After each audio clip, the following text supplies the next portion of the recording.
Bonjour à chacun et à chacune de vous en ce dimanche matin. Vous m'attendez dans la toute-puissance, dit Dieu, et je suis dans la fragilité des hommes. Vous me cherchez dans les étoiles du ciel et je vous rencontre dans les visages qui peuplent cette terre. Vous me rangez au vestiaire des idées reçues et je viens à vous dans la fraîcheur de la nouveauté. Vous me voulez comme réponse et je me tiens dans le bruissement de vos questions. Vous me façonnez à votre image et je vous surprends dans le dénuement d'un regard d'enfant. Mais, dit Dieu, dans les ruines de vos errances, un avenir de tendresse se prépare où je vous attends, la nuit comme le jour. Et dès aujourd'hui, je vous donne la grâce et la paix pour qu'elle demeure au milieu de vous. Amen. Et je vous invite à la louange. Je te loue de me surprendre quand je suis habituée, de me reprendre quand je suis égarée, de me prendre quand je suis perdue. Je te loue d'être un Dieu vivant qui se met en quête de l'homme, non pas un Dieu qui demeure, mais un Dieu qui vient. Je te loue d'être moins le but que le chemin, moins le terme que la brèche, moins l'horizon que la marche. Dieu vivant, tu es vivifiant. Apprends-moi à voyager ma vie, le cœur en alerte, l'esprit en éveil et le corps en souplesse. Comme celui qui a encore à s'enchanter d'être sur la terre des vivants. Amen.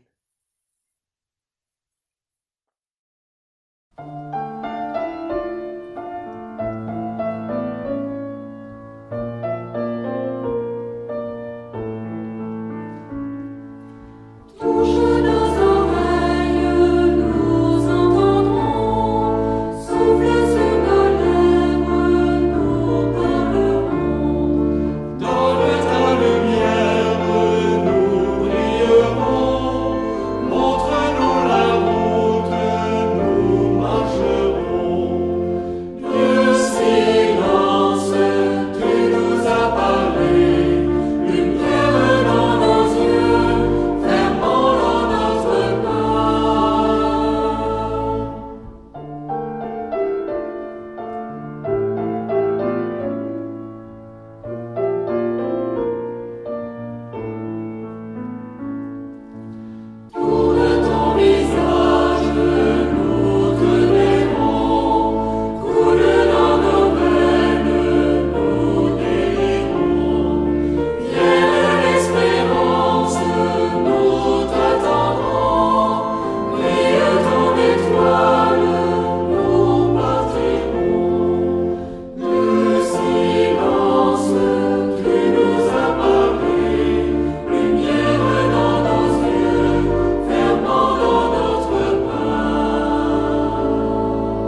Nous sommes aujourd'hui à quelques semaines de Pâques et puis à quelques semaines de Pentecôte.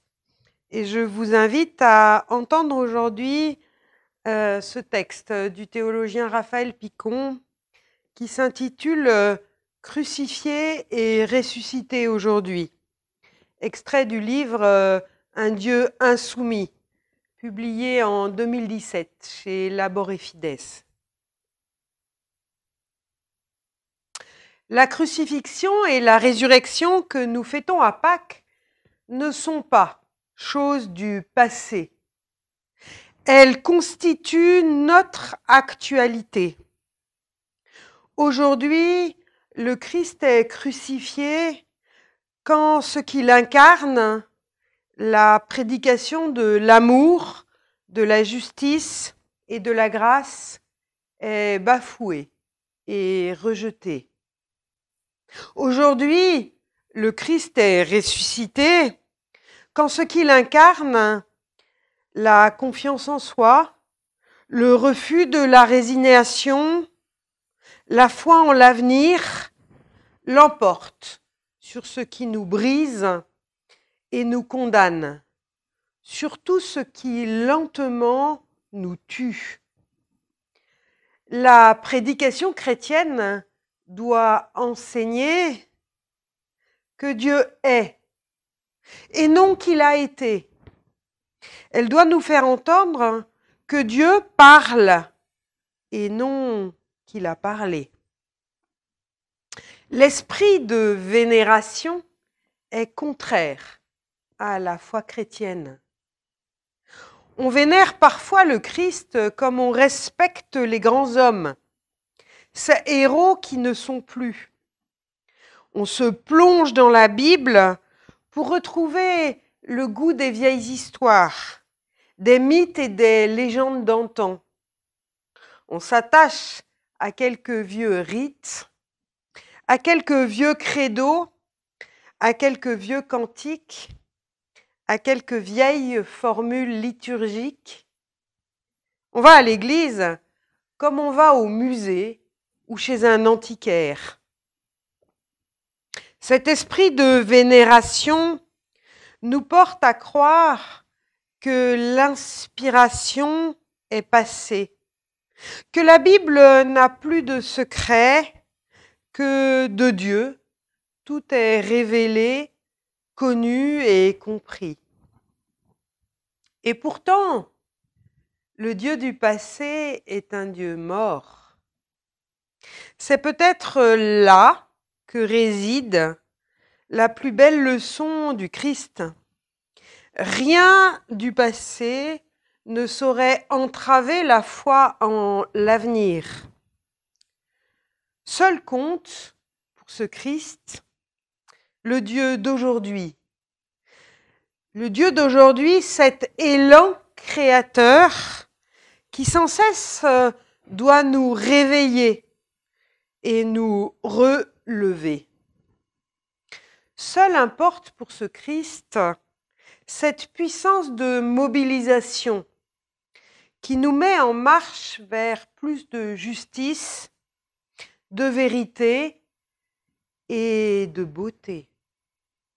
Seul est précieux ce courage dont le Christ est l'emblème, ce courage de traverser nos zones d'ombre, les ravins de la mort.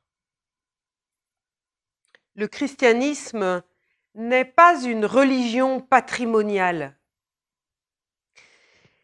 Il est plutôt un prophétisme vibrant qui nous ressuscite, qui vient ressusciter en nous aujourd'hui une autre manière de vivre et d'aimer, et qui lutte contre tout ce qui nous crucifie au jour le jour dans nos aujourd'hui.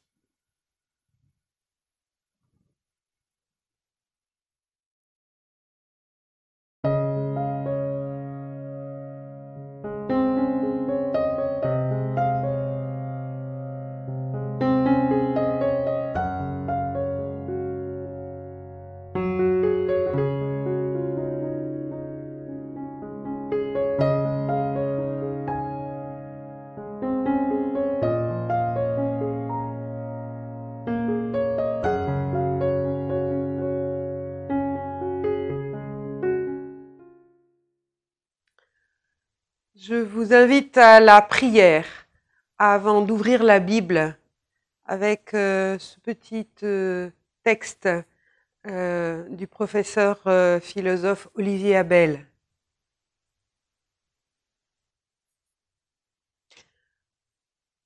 Au moment où nous allons méditer les Écritures, donne-nous d'y plonger nos visages comme dans une source inédite qui éclaircisse nos voix, qui libère nos conversations, nous autorise à parler et à écouter.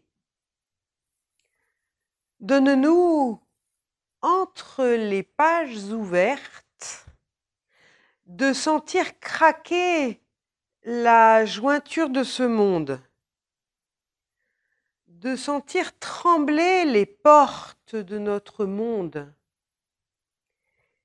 et les yeux soudain levés vers notre monde, d'entrevoir son ébranlement, voir qu'il n'est pas fini.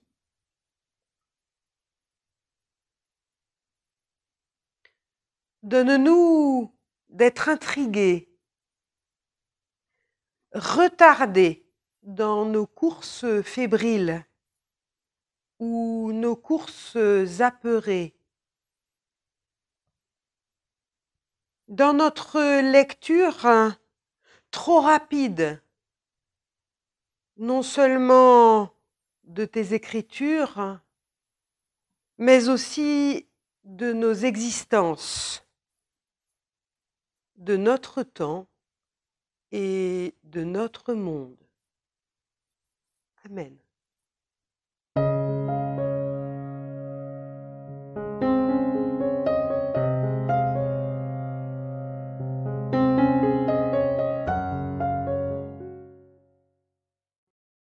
En vérité, je vous le dis, celui qui n'entre pas par la porte dans l'enclos des brebis, mais qui escalade par un autre côté, celui-là est un voleur et un brigand. Mais celui qui entre par la porte est le berger des brebis. Celui qui garde la porte lui ouvre, et les brebis écoutent sa voix. Les brebis qui lui appartiennent, il les appelle chacune par son nom, et il les emmène dehors. Lorsqu'il les a toutes faites sortir, il marche à leur tête, et elles le suivent parce qu'elles connaissent sa voix. Jamais elles ne suivront un étranger. Bien plus, elles le fuiront parce qu'elles ne connaissent pas la voix des étrangers.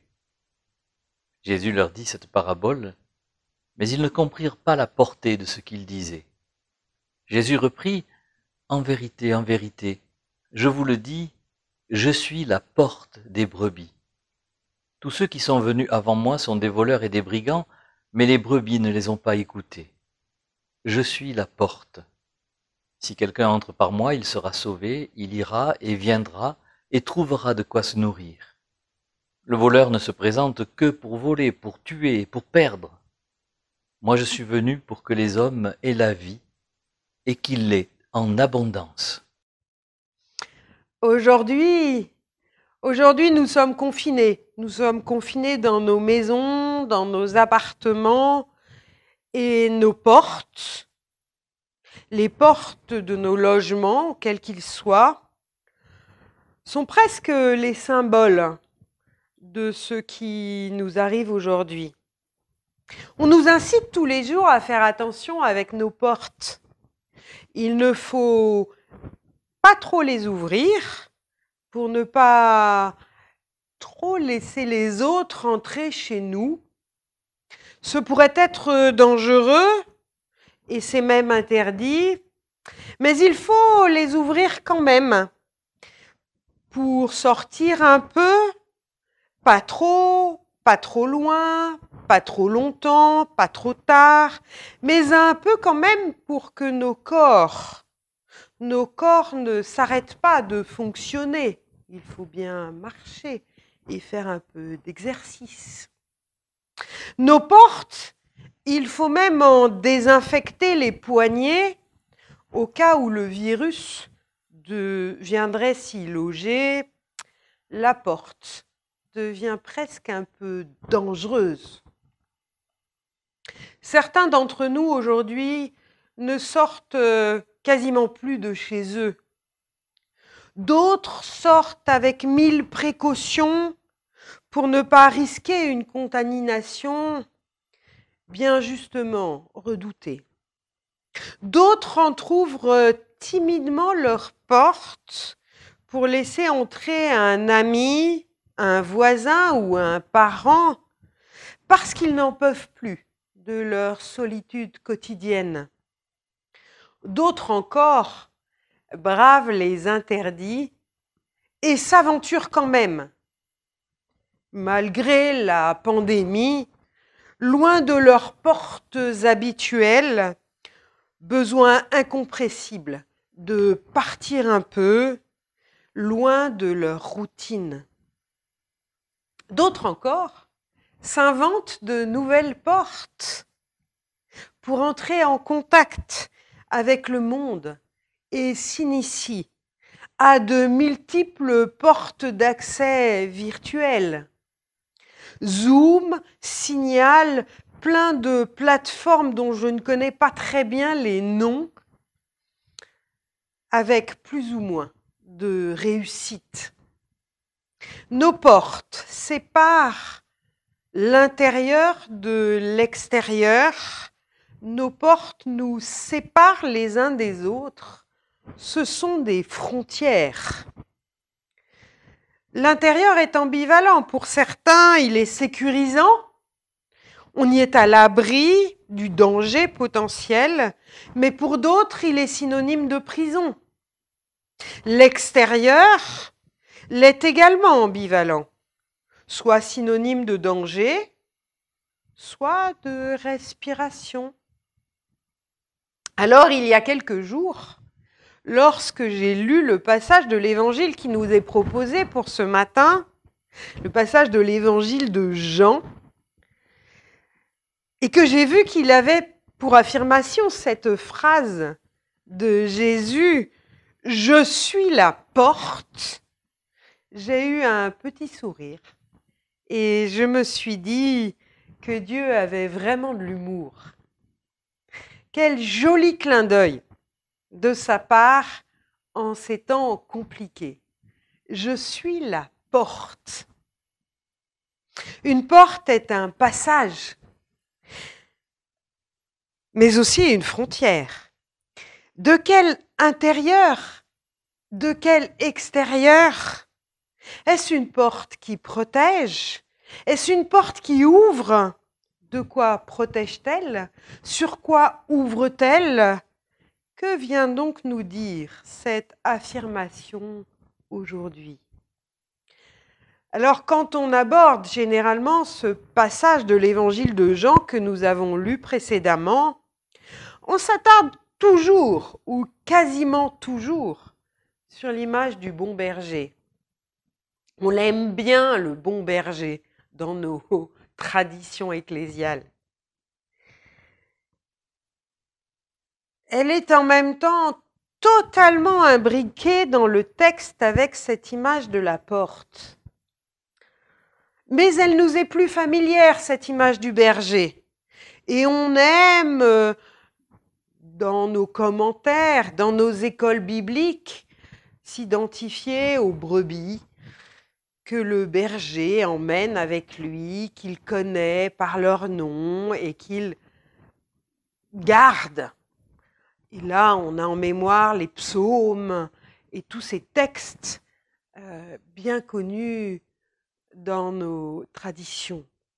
Mais ici, ce matin, je souhaiterais que nous restions avec ce que dit Jésus de lui-même. Je suis la porte. C'est un des multiples « je suis » affirmés par Jésus dans l'Évangile de Jean. Au même titre que « je suis le bon berger »,« je suis la lumière du monde »,« je suis le chemin »,« je suis la vérité »,« je suis la vie »,« je suis le pain »,« je suis la vigne »,« je suis la résurrection ». Je suis, C'est en même temps le nom imprononçable de Dieu, donné à Moïse, berger lui aussi. Je suis, c'est un nom imprononçable qui dit quelque chose du mystère de Dieu. Donc je suis la porte. Nous allons nous arrêter sur la porte et puis garder aussi quelque part l'idée que l'on ne peut jamais tout dire et qu'il y a une grande part qui nous échappe et qui reste de l'ordre du mystère et de l'imprononçable. Je suis, c'est un nom qui va dominer le temps, qui dit en même temps l'alliance indissoluble et éternelle entre Dieu et son peuple. Mais en retour, le peuple doit s'engager. La fidélité est réciproque. Jésus partage ce nom. Il va partager cette fidélité, il va partager aussi quelque chose de ce mystère. Et en même temps, dans l'évangile de Jean, il nous est toujours dit un peu plus. Je suis la porte, je suis la lumière. Alors c'est quoi? C'est quelque chose de plus. Et ce matin, c'est autour de la porte qu'il nous est dit quelque chose.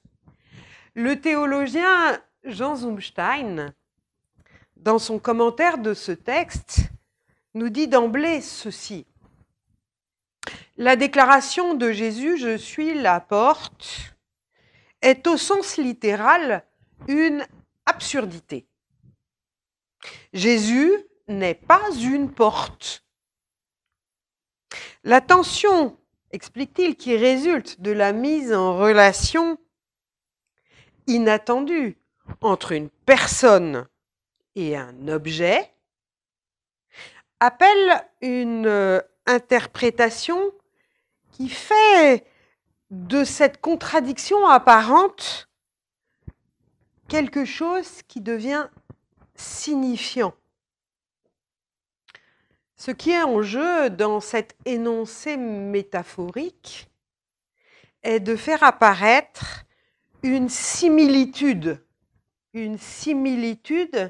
là où une vision ordinaire ne perçoit pas d'adéquation du tout. Qu'y a-t-il entre une personne et une porte? La métaphore qui nous est proposée ce matin, c'est comme une erreur calculée. Elle consiste à assimiler des choses, à les mettre en lien, qui ne vont pas ensemble. Et précisément, par le biais de cette erreur calculée, si l'on peut dire, la métaphore révèle quelque chose, une relation de sens, de signification, qui n'avait jusque-là pas été perçue. Et c'est ce que Paul Ricoeur, le philosophe Paul Ricoeur, appelle une métaphore vive. Alors, que nous dit ce matin cette métaphore vive? Je ne vais pas chercher à faire une exégèse du texte, mais à vous dire ce que cette métaphore vive a fait naître chez moi comme réflexion. Comment elle a rendu chez moi vivante cette parole « Je suis la porte ». Comment résonne-t-elle, en tout cas pour moi, aujourd'hui, cette métaphore vive?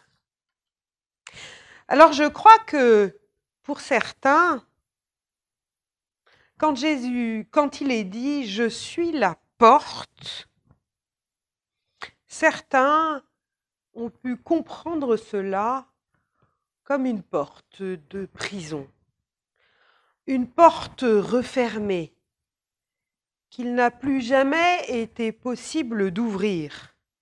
Jésus Jésus a représenté pour cela un maître tyrannique qui les a tenus prisonniers d'une religion coercitive, soumis à des contraintes, à des interdits multiples.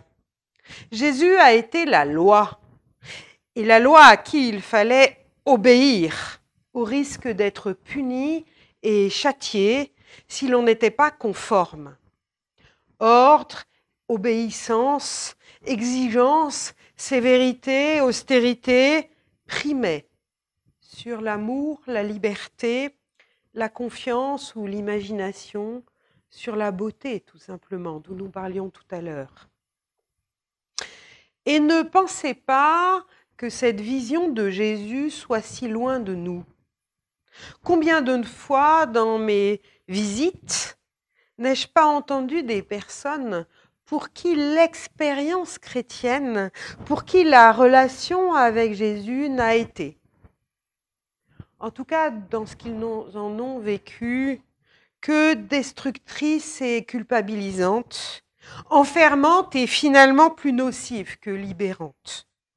Des personnes qui aujourd'hui ne peuvent plus entendre le message évangélique parce que dans leur expérience de vie, il a été lieu de souffrance et de blessures, abus et dérives des églises lorsqu'elles confondent les rôles et les places.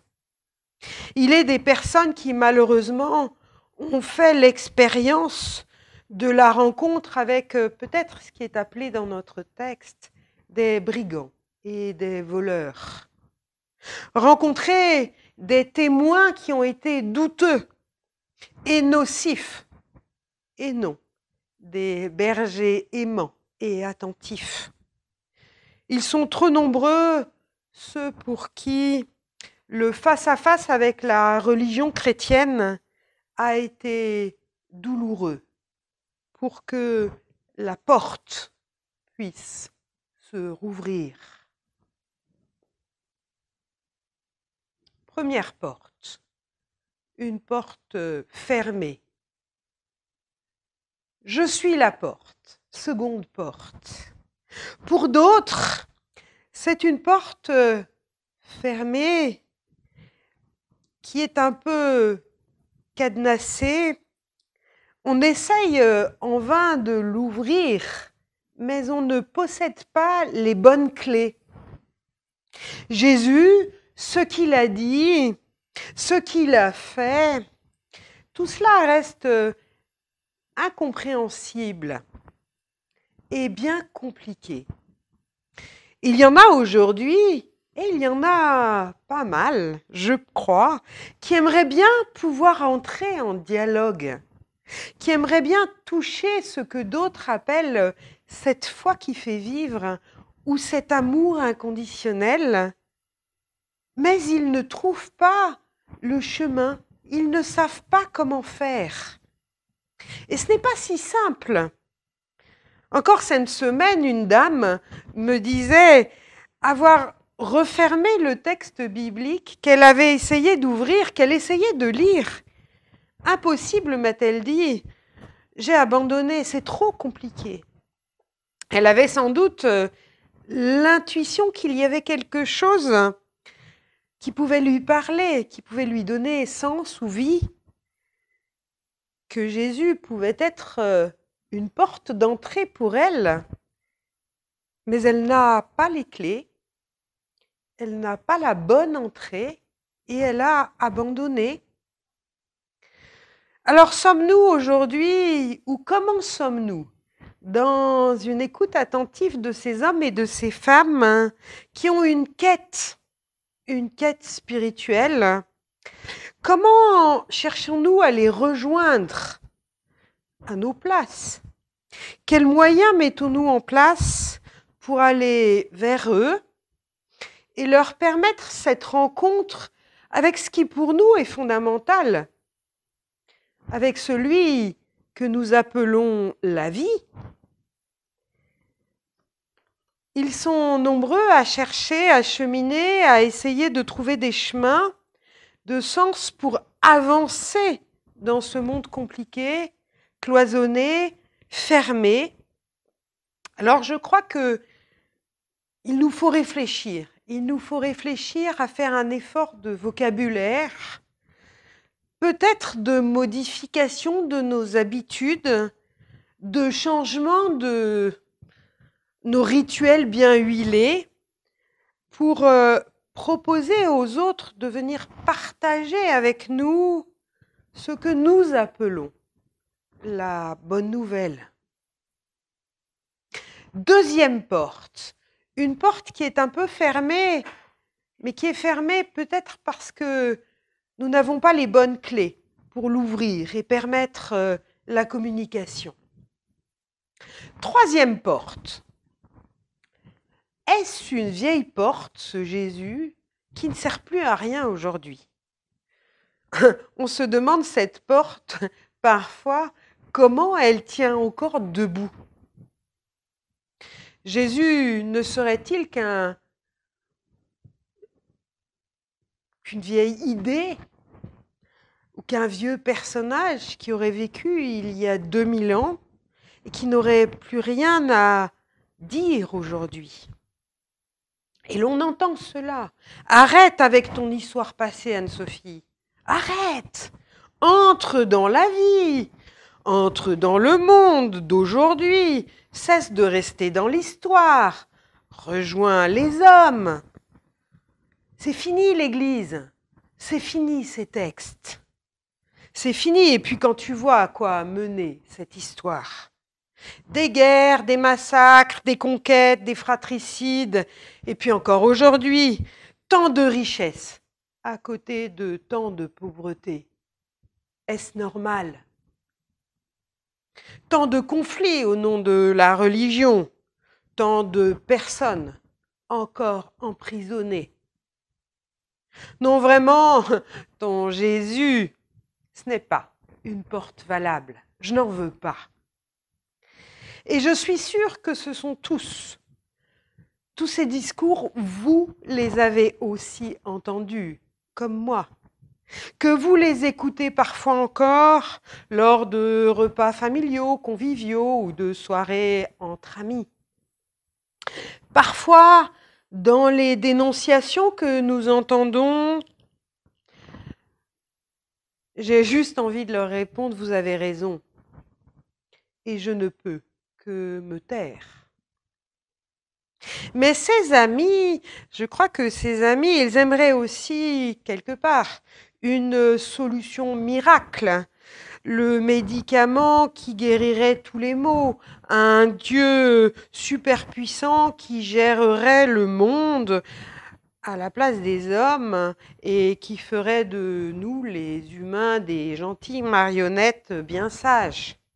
Et là, je crois que nous pouvons aussi répondre à ces amis qu'il y a autre chose, que le Dieu auquel je crois n'est pas ce Dieu-là qui viendrait tout régenter à notre place, qu'il est un autre Dieu,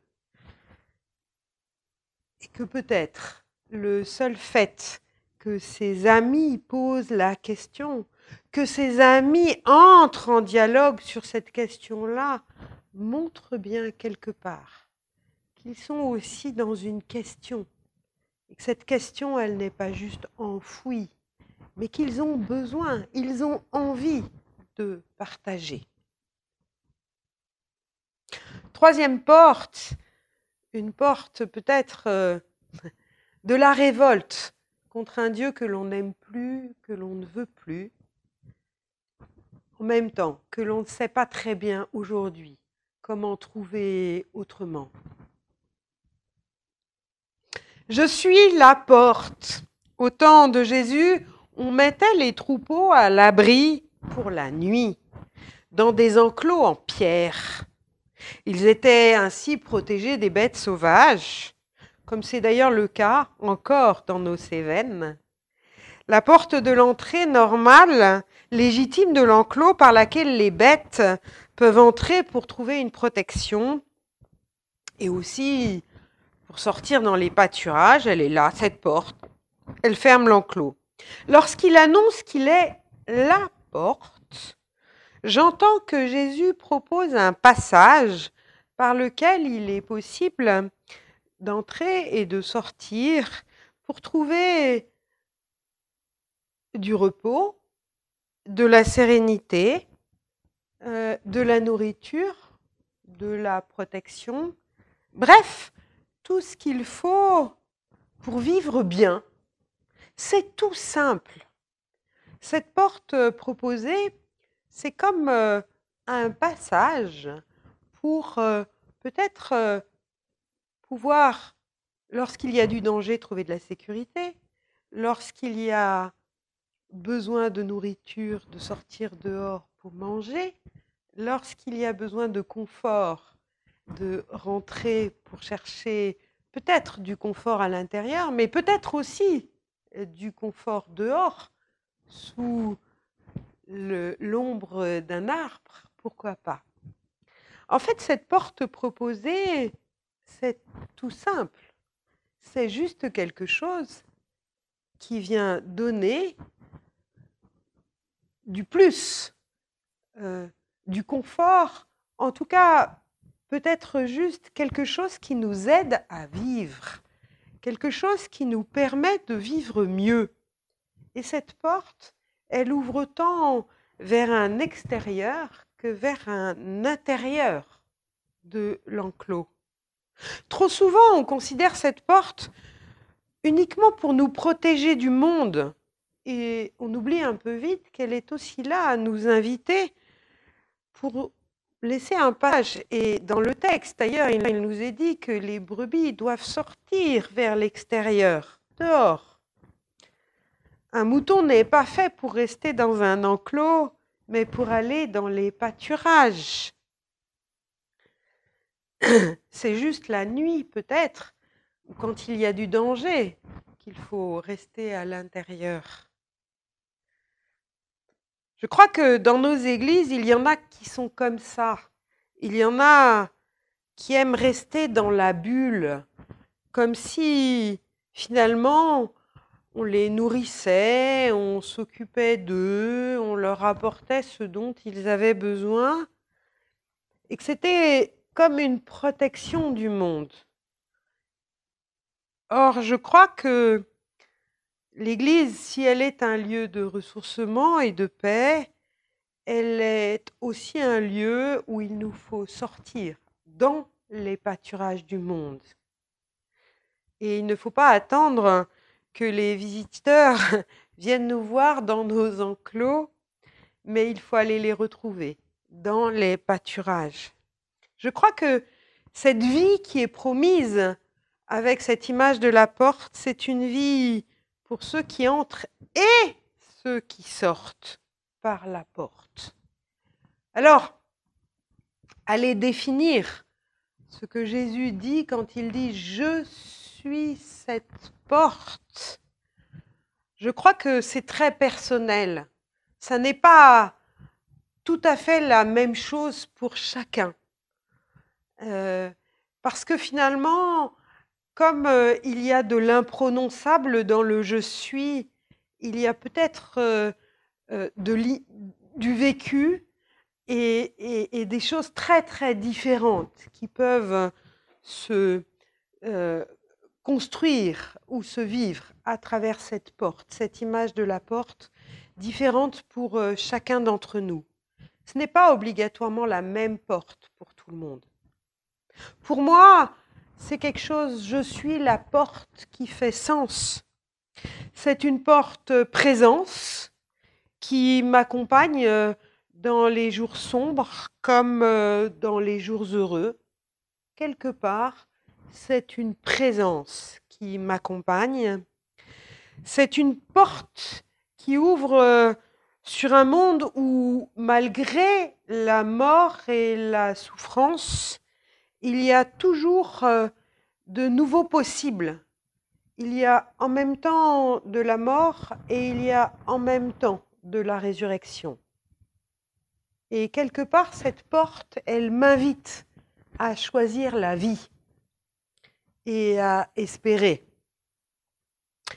Et puis c'est une porte, moi, qui m'invite aussi à chercher, à interpréter, à interroger, à jouer la musique d'un évangile de vie et de résurrection avec des partitions qui ne sont pas toujours les mêmes. Et peut-être qu'il faut en permanence chercher à en inventer de nouvelles pour s'adapter au monde qui bouge et qui change très très vite. Et puis, c'est une porte qui vient aussi m'offrir des espaces de repli, peut-être de protection, aussi de silence, lorsque peut-être la fureur du monde, l'agitation ou la malédiction sont trop lourds à vivre. Mais avant tout, pour moi, et sans doute, c'est une porte qui me pousse, qui m'ouvre encore et encore à la rencontre des autres. Parce que la brebis que je suis a besoin des autres brebis, sinon elle est perdue. Je ne suis pas une brebis seule. Et peut-être si je m'égare, on viendra me chercher. Je crois que c'est ce partage, cette rencontre avec les autres qui est le signe de la réalité d'un Dieu qui marche à mes côtés aujourd'hui, et aujourd'hui encore, et aussi demain. Amen. J'ai besoin de ta confiance pour vivre chaque jour. J'ai besoin de ta présence, j'ai besoin d'être sûr de ton amour. Pouvoir frapper à ta porte, parler en vérité, savoir que tu réconfortes, et chez toi être toujours invité. J'ai besoin de ta patience, de ta sincérité. Tu entends mes confidences, et chez toi je suis en sécurité.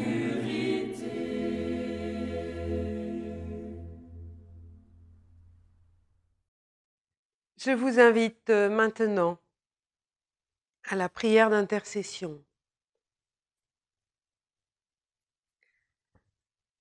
Nous aspirons à la sérénité.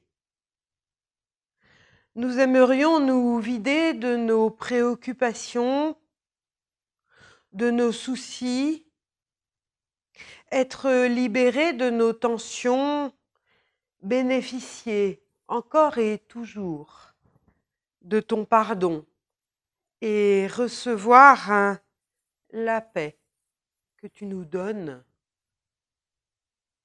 Pour tous ceux que nous connaissons, les inquiets, les agités, les révoltés, comme aussi les fraternels, les détendus, les équilibrés, et pour la multitude des êtres humains que nous ne connaissons pas, souvent fatigués ou lassés, nous te le demandons ce matin. Donne-leur ta paix, maintiens-les dans ta paix. Fais de ton Église la communauté où l'on reçoive et où l'on donne cette paix. Fais de ton Église la communauté où l'on peut se faire confiance et s'entraider sans naïveté. Merci pour la patience et l'amour que tu as eu pour tes disciples. Merci pour la patience et l'amour que tu as pour chacun d'entre nous et aussi pour ce monde. Amen. Et je vous invite maintenant à entendre les paroles d'envoi et de bénédiction. Heureux es-tu si tu fermes ta porte à la violence et à l'instinct de dominer tes semblables. Alors s'ouvrira la porte de ton cœur à la force de la douceur et à la maîtrise de soi. Et tu auras la joie de venir voir la terre venir à toi. Heureux es-tu si tu ne crains pas de vibrer avec ton prochain, affronté à la douleur, à la solitude ou à la misère. Alors s'ouvrira la porte de ton cœur aux larmes de la compassion et aux gestes qui relèvent. Et toi aussi, tu seras consolé. Où que nous soyons, Dieu est là. Où que nous soyons, il nous accompagne. Il nous aime et garde nos pas.